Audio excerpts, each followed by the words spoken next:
ಹೆಣ್ಣಿಗೆ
ಬಂದಳಂದ್ರ ಆ ತಾಯಿ ತಂದಿ ಹೋಗಿ ಹುಡುಗನ್ ನೋಡ್ಕೊಂಡು ಬರ್ತಿದ್ರು.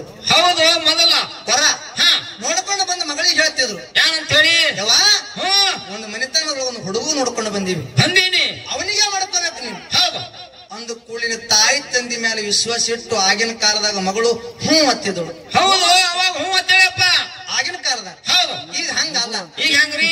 ಈಗ ಹುಡುಗಿಗೆ ಇಷ್ಟ ಆಗ್ಬೇಕು. ಹೌದು, ಹುಡುಗಿಗೆ ಇಷ್ಟ ಆಗ್ಬೇಕು. ಹೌದು, ಅವ್ರ ಫೋಟೋ ಇವ್ರ ಮೊಬೈಲ್ದಾಗ, ಇವ್ರ ಫೋಟೋ ಅವ್ರ ಮೊಬೈಲ್ದಾಗ, ಅವ್ರ ನಂಬರ್ ಇವ್ರ ನಂಬರ್ ಹಿಂಗ್ ಚಾಲು ಇದ್ದಾಗೆ ಈಗಿನವ್ರಿಗೆ ಇಷ್ಟ ಆಗ್ತದ. ಹೌದು, ಯಾಕಂದ್ರೆ ಇಷ್ಟನೇ ಆಗೋದಿಲ್ಲ. ಒಂದು ಮಾತು ಹೇಳದೈತಿ. ಏನು ಮಾತ? ಆ ಗಂಡ ಹೆಂಡತಿ ಒಬ್ಬಕ್ಕೆ ಹೆಣ್ಮಗಳು ಹುಟ್ಟಿ ಬಂದಳು. ಹೌದಪ್ಪ, ಹೌದು, ಒಬ್ಬಕಿನೇ. ಆ ಮಗಳು ಹುಟ್ಟದ ಕೂಡಲಿನ ಗಂಡಸ್ ಮಕ್ಕಳನ್ನು ಹುಟ್ಲಿಲ್ಲ, ಮುಂದೆ ಮಕ್ಕಳೇ ಹುಟ್ಲಿಲ್ಲ.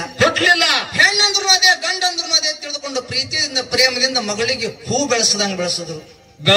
ಹೆಂಗ ಬೆಳೆಸಿದ್ರು? ಹೂ ಬೆಳೆಸದಂಗ ಒಂದೇ ದಿವಸ ಕಂಡಾಗ ನೀರು ಬರ್ಲಾರ್ದಂಗ ಬೆಳೆಸಿದ್ರು. ಒಂದೇ ದಿವಸ ಕಷ್ಟ ನಷ್ಟಗಳು ಬರ್ಲಾರ್ದಂಗ ಬೆಳೆಸಿದ್ರು. ಹೌದು, ಮುಂದೆ ಮಗಳು ಪ್ರಾಯಕ್ಕೆ ಬಂದಳು. ಹೌದು, ಅಂದ್ರೆ ಲಗ್ನ ವಯಸ್ಸಿಗೆ ಬಂದಳು. ಲಗ್ನ ವಯಸ್ಸಿಗೆ ಬಂದ ಕೂಡಲಿನ ತಾಯಿ ತಂದಿಗೆ ಇಬ್ಬರಿಗೆ ಚಿಂತೆ ಇತ್ತು. ಹೌದು, ನಮ್ಮ ಮಗಳಿಗೆ ಹೂ ಬೆಳೆಸದಂಗ ಬೆಳೆಸೀವಿ. ಎಂತ ಹುಡುಗ ಸಿಗುತ್ತಾನ ನನ್ನ ಮಗಳಿಗೆ? ಏನು ಚಲೋ ಸಿಗುತ್ತಾನೋ ಕೆಟ್ಟವ್ ಸಿಗುತ್ತಾನೋ ಅಂತೇಳಿ ಹಿಂಗ ವಿಚಾರ ಮಾಡ್ತಿದ್ರು. ನೌಕರಿ ಮಾಡೋ ಹುಡುಗನ ವರನೆ ಅವ್ರ ಮನೆಗೆ ಬಂತು. ಹುಡುಗ ಇಷ್ಟ ಆದ. ಎಷ್ಟು ಹುಂಡ ಎಷ್ಟು ಬಂಗಾರ ಬೇಡ್ತಾರೋ ಅಷ್ಟು ಕೊಟ್ಟು ಲಗ್ನ ಮಾಡಿದ್ರು. ಹೌದು, ಆ ಹೆಂಡತಿ ಕರ್ಲಿಕ್ಕೆ ಹಳೆ ಇದ್ದವ ಕಾರ್ ತಗೊಂಡು ಬಂದ. ತಾಯಿ ತಂದೆ ಮಗಳು ಹೊಂಟಲ್ಲ ಅಂತ ಹೇಳಿ ಬಾಕ್ಲ ತೋಳಿ ಹಿಡಿದು ದುಃಖ ಮಾಡ್ಲಕ್ಕತ್ರು, ಅಳ್ಳಕತ್ರು. ಹೆಣ್ಣಂದ್ರು ಅದೇ ಗಂಡಂದ್ರು ಅದೇ. ಎಷ್ಟು ಪ್ರೀತಿ ಪ್ರೇಮ ತೋರಿಸಿದ್ರು ಕೂಡ ನಮ್ಮ ಮಗಳು ನಮ್ಮ ಮನ್ಯಾಗ ಉಳಿಲಿಲ್ಲಲ್ಲ. ಆಕೆಗೆ ಇದು ಸ್ಥಿರವಾಗಿರ್ತಕ್ಕಂಥ ಮನೆ ಅಲ್ಲಲ್ಲ. ನಮ್ಮ ಮಗಳು ನಮ್ಮ ಕೈ ಬಿಟ್ಟು ಹೊಂಟಳಲ್ಲ ಅಂತೇಳಿ ತಾಯಿ ತಂದೆ ಬಾಕ್ಲ ತೋಳಿ ಹಿಡಿದು ದುಃಖ ಮಾಡ್ತಿದ್ರು. ಖರೆ ಮಗಳೇನು ತಿರುಗಿ ನೋಡ್ಲಿಲ್ಲ. ಕಾರ್ನಾಗ ಕೂತಳು. ಕಾರ್ ಚಾಲು ಮಾಡ್ದ ಗಂಡ. ಕಾರ್ ಮುಂದೆ ಹೊಂಟು 10 ಮಾರು ಮುಂದೆ ಹೋಗಿ ಕಾರ್ ನಿತ್ತು. ಅದ್ರಂದ ಇಳಿದು ಮಗಳು ಓಡಿ ತಾಯಿ ತಂದೆ ಮುಂದೆ ಬಂದ್ ನಿತ್ತಳು. ಹೌದು, ಮಗಳಿಗೆ ನೋಡಿ ತಾಯಿ ತಂದಿಗೆ ಇನ್ನೂ ಇಷ್ಟು ದುಃಖ ಆಗ್ಲಕತ್ತು. ಯವ್ವಾ ಕಾರ್ನಿಂದ ಇಳಿದು ಯಾಕೆ ಓಡಿ ಬಂದಿ? ಹೌದು, ಇದು ನಿನಗೆ ಸ್ಥಿರವಾಗಿರ್ತಕ್ಕಂಥ ಮರ್ಯಾದ ಅಲ್ಲ. ನಿಜವಾದ ತಾಯಿ ತಂದೆ ನಾವಲ್ಲ. ನಿನ್ನ ಗಂಡನ ಮನೆಯಾಗ ಏನು ಅತ್ತಿ ಮಾಡಿರ್ತಾರಲ್ಲ ಅವರೇ ನಿನ್ನ ತಾಯಿ ತಂದೆ ಇದ್ದಂಗ, ನಿನ್ನ ಗಂಡನೇ ದೇವ್ರಿದ್ದಂಗ. ಅವ್ರ ಸೇವಾ ಮಾಡು. ಸೇವಾ ಮಾಡಿದ್ರೆ ನೀನ್ ಮುಕ್ತಿ ಮಂದಿರಕ್ಕೆ ಹೋಗಿ ಮುಡ್ತಿ. ನಿನ್ನ ಹೆಸರು ಬರ್ತದ, ನಿನ್ನ ಹಡದವ್ರ ಹೆಸರು ಬರ್ತದೇವಾ. ನಮ್ ಬಿಟ್ಟು ಹೋಗ್ಲಿಕ್ಕೆ ನಿನಗೆ ನೋವು ಆಗ್ಲಿಕ್ಕತ್ತದೇನು? ನಮಗ್ ಬಿಟ್ಟು ಹೋಗ್ಲಿಕ್ಕೆ ನಿನಗೆ ತ್ರಾಸ ಆಗ್ಲಿಕ್ಕತ್ತದೇನು? ಅಂದುಕೊಳ್ಳಿ ಅವಾಗ ಮಗಳು ಹೇಳ್ತಾಳ, ಯಪ್ಪ ನಿಮಗ್ ಬಿಟ್ಟು ಹೋಗ್ಲಿಕ್ಕೆ ನನಗೆ ನೋವು ಆಗ್ಲಿಕ್ಕತ್ತಿಲ್ಲ, ನಿಮಗ್ ಬಿಟ್ಟು ಹೋಗ್ಲಿಕ್ಕೆ ನನಗೆ ತ್ರಾಸ ಆಗ್ಲಿಕ್ಕತ್ತಿಲ್ಲ. ಮನ್ಯಾಗ ಮೊಬೈಲ್ ಚಾರ್ಜರ್ ಮೇಕಪ್ ಸೆಟ್ ಇಟ್ಟಿನಿ, ಒಯ್ಲಿಕ್ ಬಂದಿನ ಮೊಬೈಲ್ ಚಾರ್ಜರ್ಕ ಮೇಕಪ್ ಸೆಟ್ ಇದ್ದ ಕಿಮ್ಮತ್ತ ತಾಯಿ ತಂದಿಗಿಲ್ರಿ ಈಗಿನ ಮಕ್ಕಳಿಗೆ. ಇರ್ಲಿ ಇರ್ಲಿ ಧರ್ಮ